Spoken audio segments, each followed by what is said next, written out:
Welcome back. So last கிளாஸில் நாம் அந்த கிளாஸஸ் அண்ட் ஆப்ஜெக்ட்ஸ் எல்லாம் பற்றி பார்த்துட்டு இருந்தோம்.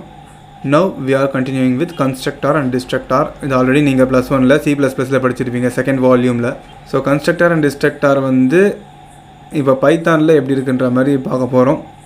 அது எப்படி பேசிக்காக வந்து இம்ப்ளிமெண்ட் பண்ணுறது, எந்த மாதிரியான ஸ்ட்ரக்சரில் இருக்கும், ஸோ இந்த விஷயங்கள்லாம் பார்க்க போகிறோம்.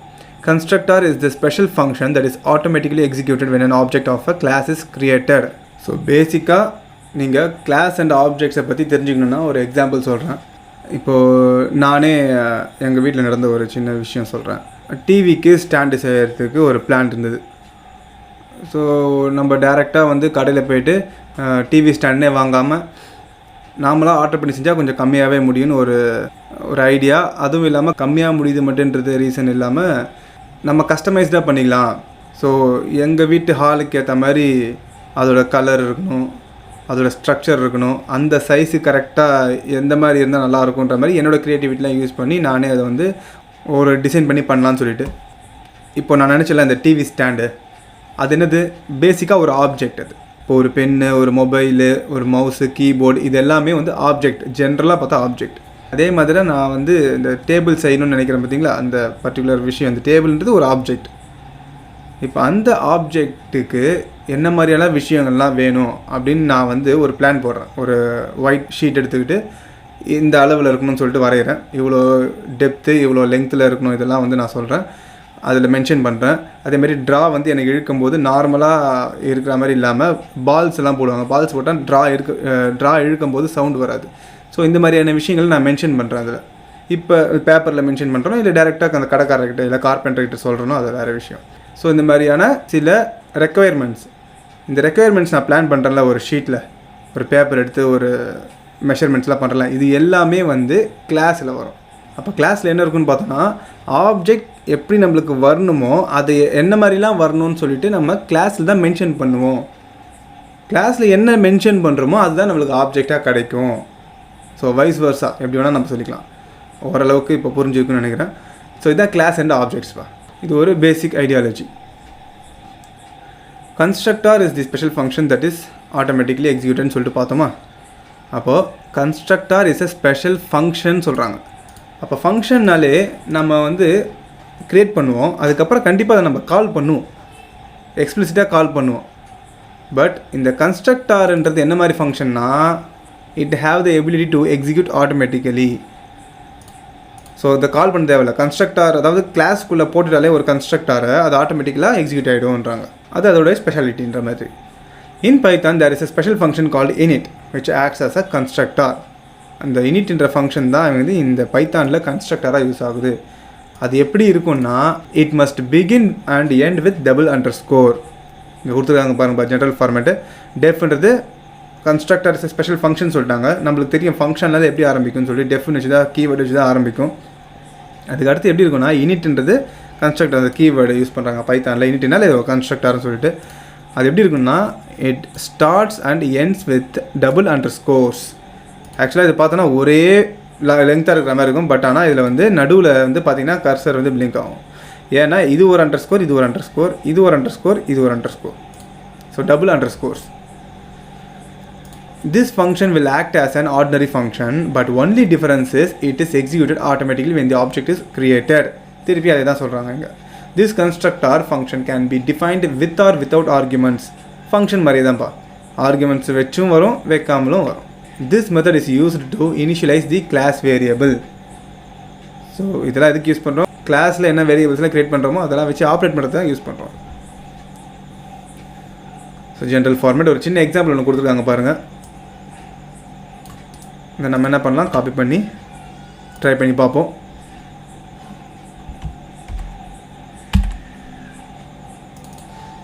காலன் வந்தாலே டேப் ஸ்பேஸ் வந்துடும். ஸோ இது வரைக்கும் கிளாஸ்க்குள்ளே இருக்குது. இப்போ திருப்பி இதே மார்ஜினில் வருதுன்னா கிளாஸ் முடிஞ்சு போச்சுன்னு அர்த்தம். இதோட இங்கே ஆப்ஜெக்ட் நம்ம க்ரியேட் பண்ணியிருக்கோம். கெஸ் ஈக்குவல் டு சாம்பிள் ஆஃப் 10ன்னு சொல்லிட்டு. ஸோ எஸ்ன்றது இந்த சாம்பிள் கிளாஸோட ஆப்ஜெக்ட்டு. இங்கே செல்ஃப்ன்றது ஜென்ரல் ஆர்குமெண்ட்டு, ஜென்ரல் பேராமீட்டர்னு சொல்லியிருக்கோம் ஆல்ரெடி. அப்போ நம்ம மட்டும் தான் நம்ம கணக்கில் எடுத்துக்கணும். ஸோ அப்போ ஒரு ஆர்குமெண்ட்டு இந்த ஒரு பேராமீட்டருக்கு. இப்போ செல்ஃப் மட்டும் இருந்தால் இங்கே பேராமீட்டர் நம்ம இங்கே ஆர்குமெண்ட்ஸ் பாஸ் பண்ண மாட்டோம். ஸோ கன்ஸ்ட்ரக்டார் இங்கே வந்து கிளாஸு கால் ஆகிடுது. அப்போது கிளாஸ் உள்ளே வந்தாலே ஆட்டோமேட்டிக்காக இந்த கன்ஸ்ட்ரக்டார் வந்து எக்ஸிக்யூட் ஆகும்னு சொல்லியிருக்காங்க. அப்போ பிரிண்ட் ஸ்டேட்மெண்ட் இங்கே ஒர்க் ஆகுது. பிரிண்ட் ஸ்டேட்மெண்ட்டுக்கும் ஆமாம் இங்கே இப்போ இதுக்கும் நம்ம என்ன பண்ணோம், ஸ்பேஸ் விடணுப்பா, ஏன்னா இது ஒரு ஃபங்க்ஷன். So constructor of class sample வரும். Next print the value is நம்மள என்ன வேல்யூ இருக்குது 10 இருக்குது, அது பிரிண்ட் ஆகிடும். ஸோ இப்போ இது 2 லைன் பிரிண்ட் ஆகும்.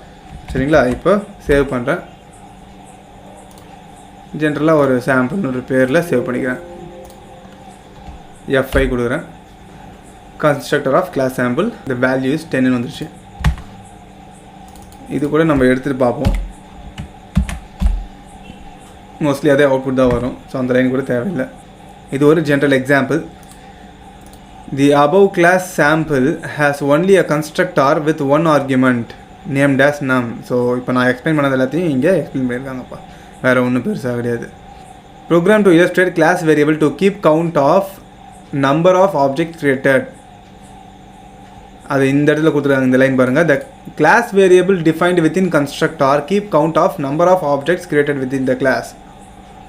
ஸோ இந்த மாதிரி கிளாஸ் வேரியபிள் கொடுக்குறாங்க பார்த்தீங்களா, இது என்ன பண்ணுதுன்னா எத்தனை ஆப்ஜெக்ட்ஸ் இருக்குதுன்னு சொல்லிட்டு அந்த கணக்கு வச்சுக்குதுன்னு சொல்கிறாங்க. அது எப்படின்னு பார்ப்போம். இப்போது நம்ம காப்பி பண்ணி பேஸ்ட் பண்ணும்போது இந்த மாதிரி ஆகுது, அது பார்த்துக்கோங்க. மோஸ்ட்லி நீங்கள் வந்து புக்கில் இருந்து டைப் பண்ணுறது ரொம்ப நல்லது. ஸோ இந்த மாதிரி இருக்குப்பா. இதில் கூட இந்த லைன் தேவையில்லை. இப்போதைக்கு எவ்வளோ கம்மியாக ஷார்ட் பண்ணி புரிஞ்சிக்க முடியுமோ அதை புரிஞ்சிக்கலாம். இப்போ நான் அதை சேவ் பண்ணுறேன், அப்படியே ரன் பண்ணுறேன். பார்த்தோம்னா object values 15, the count of object created 1 அப்படின்னு சொல்லிட்டு வருது. இதை பார்த்தீங்கன்னா 3 ஆப்ஜெக்ட்ஸ் கிரியேட் பண்ணியிருக்கோம், S1 S2 S3ன்னு சொல்லிட்டு ஒரே கிளாஸுக்கு, இந்த சாம்பிள்ன்ற கிளாஸுக்கு. இங்கே வேறுன்ற பேராமீட்டருக்கு ஆர்குமெண்ட்ஸ் பாஸ் பண்ணுறோம் ஒரு ஆப்ஜெக்ட் மூலியமாக.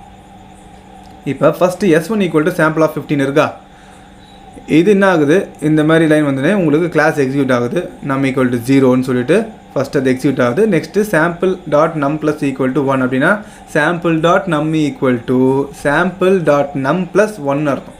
அதுதான் ஷார்ட்டாக இப்படி கொடுத்துருக்காங்க. 2 பிரிண்டிங் ஸ்டேட்மெண்ட் கொடுத்துருக்காங்க. The object value is where அப்படின்னு சொல்லிட்டு கொடுத்துருக்காங்க. ஸோ அந்த 15 இங்கே பிரிண்ட் ஆகிடும். The count of object created is sample dot நம்னு கொடுத்துருக்காங்க. ஸோ இங்கே 0 + 1 அப்போ 1 அப்படின்னு சொல்லிட்டு நம்மளை போய்ட்டு ஸ்டோர் ஆகிடும். ஸோ அப்போ 1ன்னு வருது. முதல்ல அவுட்புட்டில் 15 1ன்னு வருது. இப்போ ரெண்டாவது ஆப்ஜெக்ட் நெக்ஸ்ட்டு வந்து ரன் ஆகுது. எக்ஸிக்யூட் ஆகும்போது இது 0னே எடுக்கலை, 1ன்னு இங்கே மாற்றிக்குது. அப்போ ஒரு கிளாஸில் எத்தனை தடவை நீங்கள் ஆப்ஜெக்ட் க்ரியேட் பண்ணாலும் அத்தனை தடவை அதை கவுண்ட் வச்சுக்குதுன்றாங்க. அது வச்சுக்கலன்னா என்ன ஆகும், நம்ம ஈக்குவல் டு 0னே இருக்கும். திருப்பி இங்கே வந்து 0 + 1ன்னு சொல்லிட்டு இங்கேயும் உங்களுக்கு 1ன்னு தான் வரும். பட் ஆனால் இது அப்டேட் பண்ணிக்குது, நம் வேல்யூவை அப்டேட் பண்ணிக்குது. ஃப்ரெஷ்ஷாக ஒரு ஆப்ஜெக்ட் கால் ஆனாலும் இது நம்மளை வந்து அப்டேட் பண்ணிகிட்டே போகுது. ஸோ அதுதான் வந்து இங்கே சொல்கிறாங்க இந்த லைனில். Class variable defined within constructor keep count of number of objects created within the class. So அதை எக்ஸ்பிளைன் பண்ணியிருப்பாங்க. அதோட அவுட்புட் தான் இங்கே கொடுத்துருக்காங்க. Next destructor. Destructor is also a special method gets executed automatically when an object exits from the scope. It is just opposite to constructor. In Python __del__ method is used as destructor. So வந்து method இதை சொல்லியிருக்காங்கப்பா. இங்கே example வந்து இங்கே பாருங்கள், அதே program தான். Extra வந்து டெல்லுன்னு சொல்லிட்டு எக்ஸ்ட்ரா ஒன்று இருக்குது. ஸோ இதை ட்ரை பண்ணுவோம்.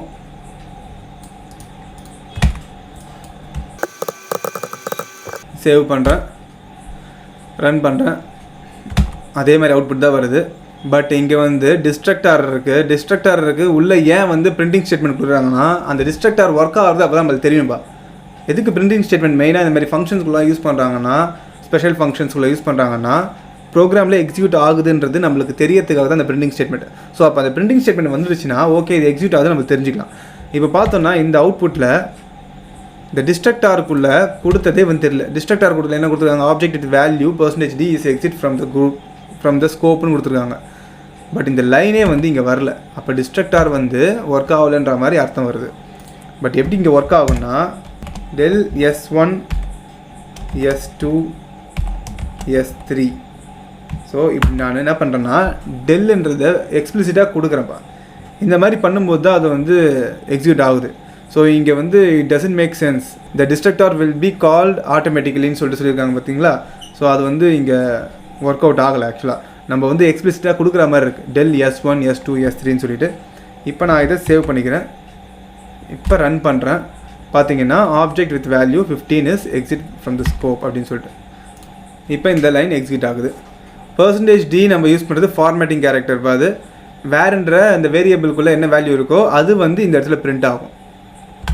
பார்த்தீங்கன்னா 15 சொல்லிட்டு பிரிண்ட் ஆகிருக்கு பாருங்கள். ஸ்கோப்ன்ற வேர்டு வரைக்கும் பிரிண்ட் ஆகும். இந்த மாதிரி எக்ஸ்பிளிசிட்டாக கொடுக்கும்போது தான் டிஸ்ட்ரக்டார் ஒர்க் ஆகுது. ஸோ அது ஒரு சின்ன கரெக்ஷன் இங்கே இருக்குது. Next public and private data members. இது டேரெக்டாக நம்ம போயிடலாம்ப்பா. இப்போது ப்ரைவேட் மெம்பர் அப்படின்னா கிளாஸ்க்கு வெளியே யூஸ் பண்ண முடியாது. பப்ளிக்னா program throughout the program use பண்ணலாம், ப்ரோக்ராம் ஃபுல்லாக யூஸ் பண்ணலான்ற மாதிரி அர்த்தம் வரும். இங்கே N1 N2ன்னு கொடுத்துருக்காங்க. N1 வந்து நார்மலாக இருக்குது. N2 பார்த்தீங்கன்னா முன்னாடி $_ மட்டும் கொடுத்துருக்காங்க. நீங்கள் கன்ஸ்ட்ரக்டார் டிஸ்ட்ரக்டாரில் பார்த்தீங்கன்னா இந்த பக்கமும் $_ இருக்கும், இந்த பக்கமும் $_ இருக்கும். பட் இதில் ஒரே ஒரு சைடு மட்டும் தான் இருக்குது. இட் ஜஸ்ட் பிகின் வித் $_ அப்படி இருந்ததுன்னா அது ஒரு private member. So you can't use that particular member outside the class. இப்போ பார்த்தோம்னா இது கிளாஸு, இங்கே கன்ஸ்ட்ரக்டார் இருக்குது, 2 வேரியபிள் இருக்குது, அதில் ஒரு வேரியபிள் மட்டும் private member. Display function use பண்ணியிருக்காங்க. அந்த டிஸ்பிளே ஃபங்க்ஷனில் 2த்தையும் பிரிண்ட் பண்ணுறாங்க. இது எல்லாமே கிளாஸ்க்குள்ளே நடக்குது. இப்போ கிளாஸ் முடிஞ்சு போச்சு, இங்கே வெளியே வந்துடுச்சு. S= இங்கே ஒரு ஆப்ஜெக்ட் கிரியேட் பண்ணுறாங்க. சாம்பிள்ன்ற கிளாஸுக்கு ஆப்ஜெக்ட் கிரியேட் பண்ணுறாங்க, அதுக்கு ஆர்குமெண்ட்ஸ் பாஸ் பண்ணுறாங்க. இங்கே 2 இருக்கா, செல்ஃப் எப்பவுமே விட்டுன்னு சொல்லியிருக்கேன்னா N1 N2. ஸோ அதுக்கு 2 ஆர்குமெண்ட்ஸ் பாஸ் பண்ணுறாங்கப்பா. பாஸ் பண்ணாங்கன்னா இது அசைன் ஆகிக்குது. டிஸ்பிளேயில் வந்துட்டு என்ன ஆகுது, அந்த ஃபங்க்ஷன் நெக்ஸ்ட்டு கால் பண்ணுறாங்க S.displayன்னு சொல்லிட்டு ஆப்ஜெக்ட் யூஸ் பண்ணி அந்த உள்ளே இருக்கிற கிளாஸ்க்குள்ளே இருக்கிற ஃபங்க்ஷனை கால் பண்ணுறாங்க. அப்போ இது பிரிண்ட் ஆகும். நெக்ஸ்ட்டு என்ன பண்ணுறாங்க பார்த்தீங்கன்னா, எதுவுமே இல்லாமல் மொட்டையாக கிளாஸுக்கு வெளியே ஜென்ரல் ப்ரோக்ராம் லைனில் என்ன கொடுக்குறாங்கன்னா பிரிண்ட் அப்படின்னு சொல்லிட்டு வேல்யூ 1 = S.n1 S.n2 அப்படின்னு சொல்லிட்டு டேரெக்டாக வந்து கூப்பிட்றாங்க. ரெஃபரன்ஸ் வச்சு, ஆப்ஜெக்ட் ரெஃபரன்ஸ் வச்சு. அப்படி கூப்பிட்டோன்னா இது ஒர்க் அவுட் ஆகாது. அதுதான் இங்கே வந்து சொல்லியிருப்பாங்க பாருங்கள். இப்போது இங்கே வந்து அசைன் ஆகுது. நெக்ஸ்ட் டிஸ்பிளேல தான் கிளாஸ் வேரியபிள் 1 = 12 வரும், கிளாஸ் வேரியபிள் 2 = 14 வரும். வந்துருச்சா? நெக்ஸ்ட்டு வேல்யூ 1 = 12 வரும், வேல்யூ 2 = 14 வராது. அங்கே வந்து உங்களுக்கு எரர் காட்டுது. இதுதான் எரர் மெசேஜ். ஏன்னா அது வந்து ஒரு ப்ரைவேட் மெம்பர், அதனால் அது வந்து வெளியே கால் பண்ண முடியாதுன்ற மாதிரி சொல்கிறாங்க. இது எல்லாம் தான் இங்கே எக்ஸ்பிளைன் பண்ணியிருப்பாங்கப்பா. ஸோ இதெல்லாம் கிளாஸஸ் அண்ட் ஆப்ஜெக்ட்ஸுக்கு பேஸ் பண்ணி சில எக்ஸாம்பிள் ப்ரோக்ராம்ஸ்ப்பா. ஜென்ரல் மேத்ஸ் தான் உங்களுக்கு இந்த ரேடியஸு இதெல்லாம் வச்சு சொல்லியிருக்காங்க. நீங்கள் ட்ரை பண்ணி பாருங்கள். இதெல்லாம் இந்த அவுட்புட் வருதான்னு செக் பண்ணுங்கள். இவ்வளோ தான் விஷயம். இதுக்கு முன்னாடி நாங்கள் போட்ட வீடியோவையும் கிளாஸஸ் அண்ட் ஆப்ஜெக்ட்ஸையும் இந்த வீடியோவும் பார்த்தாலே உங்களுக்கு புரிஞ்சிடும். இதில் கன்ஸ்ட்ரக்டர் யூஸ் பண்ணியிருக்காங்க, கிளாஸஸ் அண்ட் ஆப்ஜெக்ட்ஸும் யூஸ் பண்ணியிருக்காங்க. நீங்கள் இது கூட விடுங்க, அட்லீஸ்ட் இந்த ஒரு ப்ரோக்ராமையாச்சும் ட்ரை பண்ணி பாருங்கள். இந்த அவுட்புட் வருதான்னு செக் பண்ணுங்கள். நெக்ஸ்ட்டு ஒரு இம்பார்ட்டண்ட்டான ப்ரோக்ராம்ப்பா இது. பிகாஸ் இது உங்கள் ப்ராக்டிகல்ஸில் இருக்குது. உங்கள் ப்ராக்டிகல்ஸில் 10 ப்ரோக்ராம் இருக்குது, அதில் ஒரு ப்ரோக்ராம் இது. ஸோ இதை மட்டும் நான் எக்ஸ்பிளைன் பண்ணிடுறேன். சிம்பிள் தான் அது. First class. So next constructor வந்துருச்சிங்க. கன்ஸ்ட்ரக்டாருக்குள்ளே மொத்தம் ஒரு 6 வேரியபிள்ஸ் க்ரியேட் பண்ணுறோம். அதை இனிஷியலைஸ் பண்ணுறோம் 0 0 0ன்னு சொல்லிட்டு. இதை மட்டும் ஸ்ட்ரிங்குன்றதால ஜஸ்ட்டு பிளாங்காக வந்து இனிஷியலைஸ் பண்ணுறோம். நெக்ஸ்ட்டு பார்த்தோன்னா ஃபங்க்ஷன் ஆரம்பிக்குதுப்பா. டெஃப்னு சொல்லிட்டு கெட் str ஆஃப் செல்ஃப்னு சொல்லிட்டு எல்லாத்துக்குமே நம்ம வந்து செல்ஃப் யூஸ் பண்ணி தான் வந்து இந்த கிளாஸ் நேமை மென்ஷன் பண்ணுவோம். இதில் str of input of entire string அப்படின்னு சொன்னால் இன்புட் வாங்குது. எந்த டேட்டா டைப்பில் வாங்குதுன்னா ஸ்ட்ரிங்கில் வாங்குது. ஸோ இதை நல்லா கவனிச்சிக்கோங்க. இதை அப்படியே டைப் பண்ணி கண்டிப்பாக எக்ஸிட் பண்ணி ஆகணும். பிகாஸ் இது ப்ராக்டிக்கல் ப்ரோக்ராம், யாருக்குனாலும் வரலாம் இது ப்ராக்டிகல்ஸில். அப்போது உங்கள்கிட்டருந்து உங்கள் பேரே கூட நீங்கள் டைப் பண்ணலாம்ப்பா. ஏன்னா str ஸ்ட்ரிங் வேல்யூவாக டைப் பண்ணணும் நீங்கள். நெக்ஸ்ட்டு ஒரு ஃபங்க்ஷன் இருக்குது கவுண்ட் அப்பர் அப்படின்னு சொல்லிட்டு. அப்பர் கேஸ்னா என்னது, நீங்கள் டைப் பண்ணதில் எத்தனை லெட்டர்ஸ் வந்து கேபிட்டல் லெட்டர்ஸ் இருக்குதுன்னு சொல்லிட்டு கவுண்ட் பண்ணணும். அப்போ கவுண்ட் பண்ணணுன்னா கண்டிப்பாக என்ன தேவை, ஒரு லெட்டராக நீங்கள் அடித்த ஒரு வேர்ட்லேருந்து ஒரு லெட்டராக ஸ்டார்டிங்லேருந்து அது பார்க்கணும், செக் பண்ணணுமா. அப்போ கண்டிப்பாக செக் பண்ணணுனாலே நம்ம ஃபார் லூப் யூஸ் பண்ணுவோம். So for ch in self.string self.stringல் தான் நீங்கள் அடித்த பேர் இருக்குது.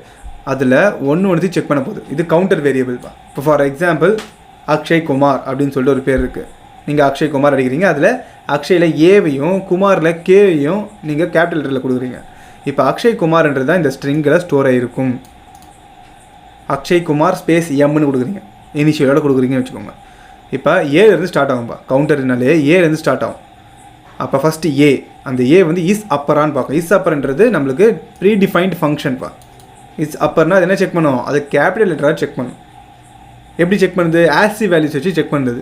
அப்படி செக் பண்ணும்போது கரெக்டாக இருந்ததுன்னா இஃப், அதுதான் போட்டிருக்காங்க, இஃப் அப்படி இருந்ததுன்னா upper case equal to upper case +1. அந்த அப்பர் கேஸ் நம்ம இங்கே என்னென்ன இனிஷியலைஸ் பண்ணியிருக்கோம், 0ன்னு பண்ணியிருக்கோம்.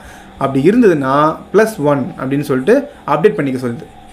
இதே மாதிரி தான் லோவர் கேஸுக்கு, அதாவது small லெட்டர்ஸுக்கு வவ்வல்ஸுப்பா.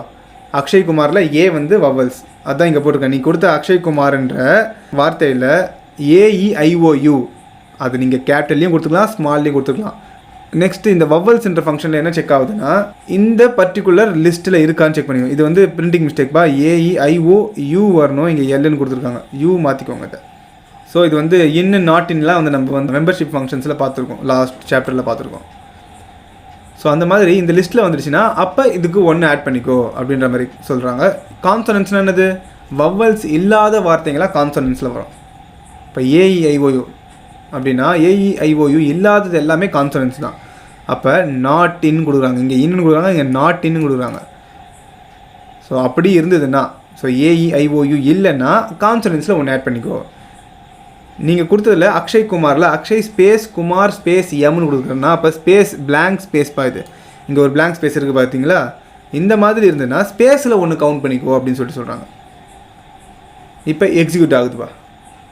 Self dot count upper அப்படின்னா இது எல்லாமே functions, count upper, count lower, count vowels, count consonants, count space எல்லாமே வந்து இங்கே எக்ஸிக்யூட் ஆகுது. அடுத்தது எக்ஸிக்யூட் ஆகி வேல்யூஸ்லாம் ஸ்டோர் ஆகி ரெடியாக இருக்கும். இப்போ நெக்ஸ்ட் என்ன பண்ண போகிறோம், டிஸ்பிளே பண்ணணும் அதை. அப்போ பிரிண்ட் பண்ணணுமா, ஸோ எல்லாத்தையும் பிரிண்ட் பண்ணுறோம்ப்பா ஃபார்மேட்டிங் யூஸ் பண்ணி. %dனா இங்கே என்ன இருக்குது, self dot upper case, upper கேஸில் ஆல்ரெடி இங்கே ஃபங்க்ஷன் எக்ஸிக்யூட் ஆகி ரெடியாக வச்சுருக்க ஆன்சரை, அந்த ஆன்சரை இங்கே வந்து பிரிண்ட் ஆகிடும். இப்போ எல்லாம் முடிஞ்சு போச்சு. மேலே என்னென்னு நம்ம பண்ணியிருந்தோம், ஸ்ட்ரிங்குன்னு ஒரு கிளாஸ் க்ரியேட் பண்ணியிருக்கோம், அதுக்கு ஒரு ஆப்ஜெக்ட் க்ரியேட் பண்ணியாச்சு எஸ்ன்னு சொல்லிட்டு. அந்த ஆப்ஜெக்ட் யூஸ் பண்ணி நம்ம எல்லா ஃபங்க்ஷனையும் கால் பண்ணுறோம். கெட் STRன்னு என்னது, இந்த இடத்துல முதல்ல நீங்கள் வந்து இன்புட் கொடுக்குன்ற மாதிரி வாங்குகிறோம். அப்புறம் நெக்ஸ்ட்டு எக்ஸிக்யூட் கொடுத்தாலே இங்கே இருக்கிற மேலே இருக்கிற இந்த 6 ஃபங்க்ஷனும் எக்ஸிக்யூட் ஆகிடும் இங்கே, ஏன்னா அந்த மாதிரி தான் நம்ம உள்ளே கொடுத்துருக்கோம். Next display. ஸோ மேஜராக பார்த்தோன்னா வாங்குறது, எக்ஸிக்யூட் பண்ணுறது, டிஸ்பிளே பண்ணுறது முடிஞ்சு போச்சு ப்ரோக்ராம். அப்போ என்ட்ரு ஸ்ட்ரிங்னு கொடுத்தனா வெல்கம் டு லேர்ன் கம்ப்யூட்டர் சயின்ஸ்னு கொடுத்துருக்காங்க. The given string contains 5 upper case letters இருக்குது, இதில் 24 லோவர் கேஸ் லெட்டர்ஸ் இருக்குது, 13 வவல்ஸ் இருக்குது, 20 கான்சனன்ஸ் இருக்குது, 4 ஸ்பேசஸ் இருக்குது. இங்கே ஒரு ஸ்பேஸு, இங்கே ஒரு ஸ்பேஸு, இங்கே ஒரு ஸ்பேஸு, இங்கே ஒரு ஸ்பேஸ், முடிஞ்சு போச்சு. ஸோ புரியலனா திருப்பியும் ப்ளே பண்ணி பார்த்துக்கோங்க அந்த ப்ரோக்ராமை. ஆக்சுவலாக இது ஒரு பெரிய ப்ரோக்ராம்ப்பா. இப்போதைக்கு மேலே பார்த்தோம் பார்த்தீங்களா ப்ரோக்ராமு, அதை மட்டுமாச்சும் புரியுதா ட்ரை பண்ணி பாருங்கள். நீங்கள் அதை ஓரளவுக்கு புரிஞ்சுக்கிட்டா தான் இதெல்லாம் உங்களால் பண்ண முடியும்.